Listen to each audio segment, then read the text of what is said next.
College ವಿದ್ಯಾರ್ಥಿನಿಯರನ್ನೇ ಬಳಸಿಕೊಂಡು ನಡೆಯುತ್ತಿರುವ ಮಾದಕ ದ್ರವ್ಯ ಜಾಲದ ವಿರುದ್ಧ ಮುಲ್ಕಿ ಪೊಲೀಸರು ಮಹತ್ವದ ಕಾರ್ಯಾಚರಣೆ ನಡೆಸಿದ್ದು, ಸುಮಾರು 35 ಲಕ್ಷ ರೂಪಾಯಿ ಮೌಲ್ಯದ ಹೈಡ್ರೋವೀಡ್ ಗಾಂಜಾವನ್ನು ವಶಪಡಿಸಿಕೊಂಡಿದ್ದಾರೆ. ಪ್ರಕರಣ ಸಂಬಂಧ ಅಂತಿಮ ವರ್ಷದ ಬಿಸಿಎ ವಿದ್ಯಾರ್ಥಿನಿಯೊಬ್ಬಳನ್ನು ಬಂಧಿಸಲಾಗಿದೆ. ಬಂಧಿತೆಯನ್ನ 21 ವರ್ಷದ ಸುಹಾನಾ ಎಂದು ಗುರುತಿಸಲಾಗಿದ್ದು, ಈಕೆ ಶಿವಮೊಗ್ಗ ಜಿಲ್ಲೆಯ ಸಾಗರ ತಾಲೂಕಿನ ಹುಲಿದೇವರಬನ ನಿವಾಸಿಯಾಗಿದ್ದಾಳೆ. ಪ್ರಸ್ತುತ ಕುಂದಾಪುರದ ಕಾಲೇಜೊಂದರಲ್ಲಿ ಬಿಸಿಎ ಅಂತಿಮ ವರ್ಷದ ವ್ಯಾಸಂಗ ಮಾಡುತ್ತಿದ್ದಾಳೆ ಎಂದು ತಿಳಿದುಬಂದಿದೆ.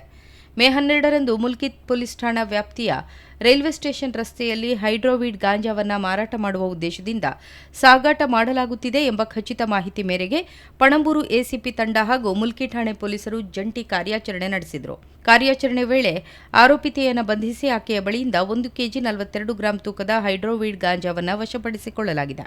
ಪ್ರಾಥಮಿಕ ತನಿಖೆಯಲ್ಲಿ ಈಕೆ ಚೆನ್ನೈನಿಂದ ಮಾದಕ ದ್ರವ್ಯವನ್ನು ತಂದು ಮಂಗಳೂರು ಭಾಗದಲ್ಲಿ ಅಕ್ರಮವಾಗಿ ಪೂರೈಕೆ ಮಾಡುತ್ತಿದ್ದಳು ಎಂಬ ಅಂಶ ಬೆಳಕಿಗೆ ಬಂದಿದೆ.